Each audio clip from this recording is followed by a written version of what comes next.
that was a costly Leaf loss. That's ridiculous. The only team they were leapfrogged by because of that loss was the Pittsburgh Penguins. It's only going to cost them if, I don't know, the Leafs go to the Stanley Cup final, and then in Game 7, the Penguins have home ice advantage. See, I know that's a doomsday scenario, but it also involves them winning like 3 rounds, so that's pretty good. Let's go! Why not? The Toronto Maple Leafs! I guess my brand is a yell and scream. I don't script these. Are the Leafs alright? So what you get is from the heart. Welcome to LFR. Welcome to the final LFR, that's Leafs fan reaction of the regular season. I'm Steve Dangle, and this is going to be a shorter video, which whenever I say that, it never ends up shorter. But at very least, there are going to be fewer jump cuts, which means it takes me less time to edit, so that's going to be cool. So, Leafs lose 4-2 to the Winnipeg Jets.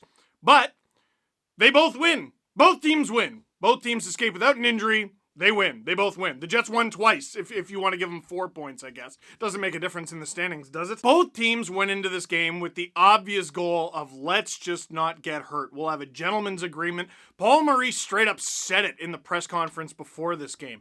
And a lot of us, we had our tinfoil hats on. And it started weeks ago because the Jets were mad. And they're calling the Leafs a dirty team and everything like that. And oh, what if they try to exact their revenge on the Leafs in the final game of the season before they head into the playoffs too, and it's not against the Leafs, so why would they try to get their pound of flesh there? God bless Chris Johnston. CJ, reporter Chris, on the most recent Steve Dangle podcast, that's my podcast, because he was talking about the final 2 games of the season. I don't think the Leafs had played Ottawa yet. I'm not sure. It doesn't really matter. But he was talking about the final tune-up game as being this opportunity for the Leafs to sort of fine-tune the machine. They're not going to give their stars rest. The number one name I had on my mind was Auston Matthews. There's no way he can play this game against the Jets. Now, he did. However, as soon as I saw that Mitch Marner was not in the lineup, he was scratched, and Adam Brooks was in his place on the top line. Dude, the top line was Brooks, Matthews, Galchenyuk. 2 of those guys aren't even going to be in Game 1 against Montreal. At that very moment, before the game even began, I'm like, all right, I don't even need to watch. I'm going to, but this game means nothing to anybody. So, naturally, the opening faceoff happens, the game begins, the puck goes into the Leaf, and Justin Holl gets Paul Stastny sort of right where there's no padding, and there appears to be an injury 10 seconds into the game. No laughing matter. He ends up going down the bench, down the tunnel. I don't want this to happen. I don't think Justin Holl wanted this to happen. Nobody wanted this to happen. It was just one of those things. Luckily, he returned to the game, and he was fine. The shots were 10-10 in the first period. The only goal came from Pierre Engvall, who straight up cannot stop scoring. And if you combine all the goals that Pierre Engvall's stick has scored this season, because John Tavares was using his stick for a while, so it's Engvall and Tavares' goals combined, they still don't add up to Auston Matthews. That guy is absolutely ridiculous. But it is quite the good total nonetheless, and good for Engvall. I am so comfortable with literally 5 lines of this team. We've been saying that for a few years as Leaf fans. Oh, they have 5 lines. They have 6 lines. No. They have like 5 or 6 lines that aren't absolutely disastrous. They have, this year, 5 or 6 quality lines. How is Galchenyuk, the way he's played, not getting in the lineup for Game 1? How has Brooks? How have so many guys? Engvall. Do not get offended by Game 1 rosters. That's not how it works. You need way more than 12 forwards, 6 defensemen, and even just 1 goalie to get through the Stanley Cup playoffs. Usually to get through 1 round of the Stanley Cup playoffs. It's tough out there, folks. Second period. As I said, Morgan Rielly needs to be better in the previous game. Wow. Leafs win the faceoff just outside of their own blue line. Morgan Rielly gets it. He goes behind the net, promptly gives it away, then doesn't attack the right guy, in my opinion. I don't know. I thought Engvall was going to get to him. Mason Appleton's wide open in front. Jack Campbell's like, boys, a little help. Just kidding. He didn't say that. He would never say that. He would never criticize a teammate. Can you imagine? Can you imagine? I cannot.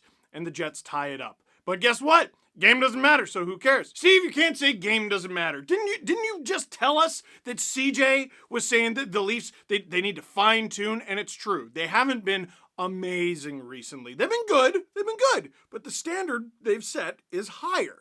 But they haven't been great. Okay, let's say the Leafs ran over the Ottawa Senators. They outshot them 50-10, and they won 8-0, something along those lines, right? And let's say they did the exact same thing to the Jets, and they're a finely tuned machine heading into the playoffs.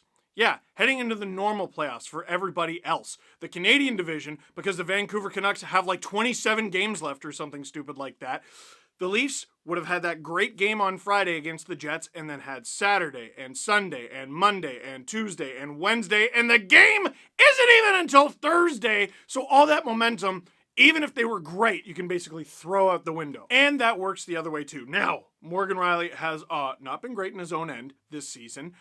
He was shocking on this play in particular. But again, if you read too much into anything that happened in this game, stop. I'm the paranoid guy, and I'm telling you to stop. So stop. And not long after, Ilya Mikheyev getting a dirty goal, which I really like. He jumps on a rebound, and he beats Connor Hellebuyck to give the Leafs a 2-1 lead, and he gets his 7th of the season. He ties Pierre Engvall with that one. I think Mikheyev has got to get more of those goals, because his wrister, that's something you can work on in the offseason, and I think he's had a challenging time after basically getting his wrist slashed by a skate a little over a year ago in a game against New Jersey. The shot hasn't been there, and I'm not sure it was that great to begin with. So he's got to be in front, he's got to be belligerent, and he's got to be getting those dirty goals. I don't know how much of a sniper he is, guys. I mean, anyone in the NHL can do it. They're in the National Hockey League.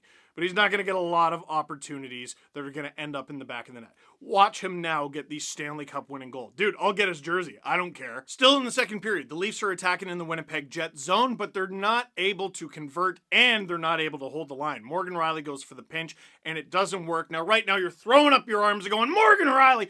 Morgan Rielly pinches. That's what he does. He's a great offensive defenseman. He's supposed to be able to. The problem is he's got to have support. I don't know who the forward was supposed to be, but it was Nick Foligno rushing back to try to help TJ Brody. Kyle Connor, unreal move on Jack Campbell. I don't know what to tell you. Connor's a pretty good player. Kyle Canner scored. It's a tie game 2-2. Then in the third period, the Leafs outshot the Winnipeg Jets 15-4, which is good. I read that that's good. The Leafs almost quadrupled the amount of shots that the Jets had. But Kyle Connor snipes it with sort of a semi-one-timer, top corner, beautiful pass, beautiful goal.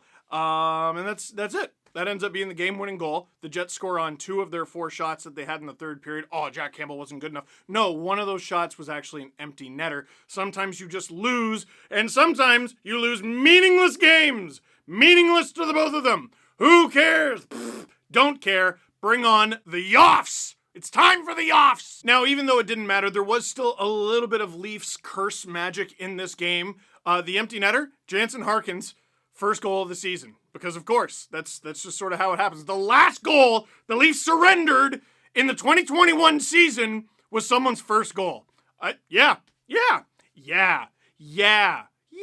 So here we go. The playoffs are around the corner. That's got me in a great mood. I got vaccine today. Heck yeah. So that's got me in a great mood. So rather than talk about this meaningless game, let's answer a big old bunch of your questions. I'm not really going to do a playoff preview. I'll do like half a sort of playoff preview. Then I'm going to do a proper playoff preview, a first round preview against the Montreal Canadiens in a video on this channel very soon. If you want my full playoff preview, the Sportsnet YouTube channel, I not only do every first round series, but I take the winners that I predicted and I go forward from there. Where do the Leafs finish? Well, you'll have to see. Do you like the strategy of sacrificing that win so Winnipeg can feel good about themselves and win at least 1 against Edmonton? Maybe 2. I do. Yeah, so I'm going to spoil this part of the Sportsnet video for you. I think Edmonton, who has been amazing recently, is going to destroy Winnipeg, who has been terrible recently. Connor Hellebuyck is a very good goalie, and he can steal you a game. In fact, I have them stealing a game. I have the Oilers beating the Jets in 5. But listen, if the Jets can get going, if they can look more like the Jets we've been accustomed to over the past few seasons, if Pierre-Luc Dubois looks interested, which I don't think he has for a single moment this season, but he sure was in the bubble against the Leafs, if they get Ehlers back and he's good, if Hellebuyck returns to Helavezna, they have a chance against the Oilers. But the Jets that we've seen recently, no shot. And that's That's them being bad, and it's the Oilers being really, really good. Bro, are you in or what? Bro, I'm so in, bro. Are you in, bro? Are you in for some sick zonies in the Yoffs? Leave a comment if this is your first LFR. I want to see if you understand anything that I'm saying. Ooh, this is a bit of a playoff preview question. How do you feel about the Leafs having home ice advantage for Game 1? You know what? This is actually pretty important because you'll be able to get Matthews, Marner, and I assume Zach Hyman. You'll be able to get that line away from the line that the Montreal Canadiens are probably going to match them with, which I believe is Philip Deneau up the middle, and he's going to have Thomas Tatar and Brendan Gallagher with him. If you can get away from that matchup, I think the Leafs can deal with anything the Montreal Canadiens throw at them, and that is not an insult towards the Montreal Canadiens. The Leafs have been that good this season, guys. They have. Like, everyone who is predicting, the Leafs are going to win round 1 and they're going to win round 2, they're going to go all the way to the Final Four. For everyone predicting that, it's not like a Leafs bias.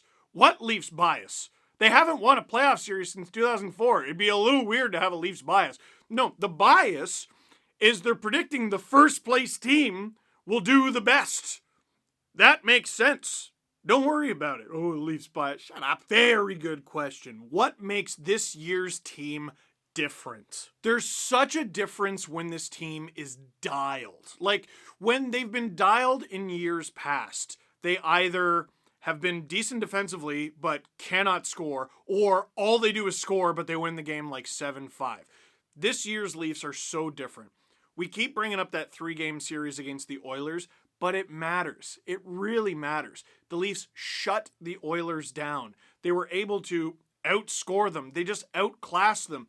Up front, on D, in net, they outclassed them. They beat them with 3 different goalies. That's spectacular. And one of the goalies who got a shutout, by the way, is now currently the 4th goalie after the trade deadline.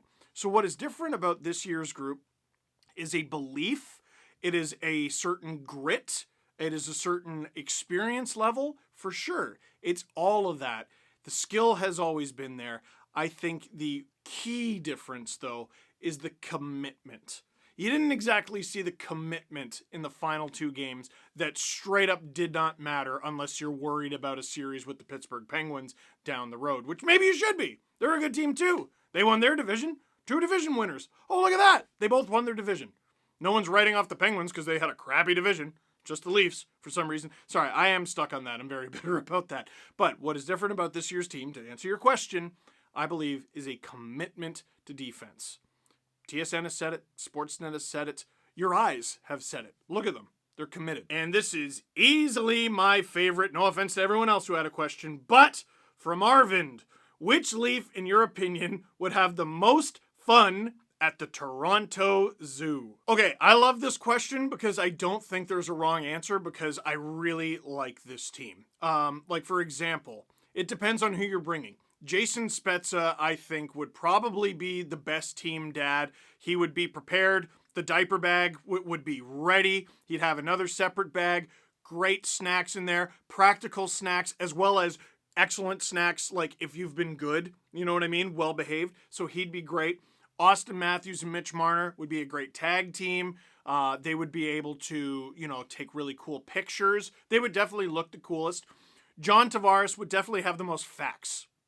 The most animal facts. He would, he'd be like a Nona watching the news. Like this is an old Joe Avati joke that Nonas will watch the news. The newscaster will say something and the Nona will say it to you as if you weren't watching the same newscast. John Tavares will read the plaque next to the animal and then tell you about that animal. And you'll let him because he's John Tavares. He's the captain. How dare you? To answer your question, I think the Leaf that would have the most fun at the Toronto Zoo, Joe Thornton. Dude's good friends with Brent Burns, who owns like an entire zoo himself. He lives at one. And I just feel like he'd be the sort of guy who, hey, who wants to feed this animal? Me. I feel like he would enthusiastically volunteer himself ahead of anybody else. And by the end of the trip, probably not even by halfway through the trip, he would convince himself that he can talk to the animals. And you know what? He probably can. Does that answer your question? Answer? I was doing so well. Answer? This is why I do jump cuts. Talking is hard. You ever think too hard about the fact that humans can talk?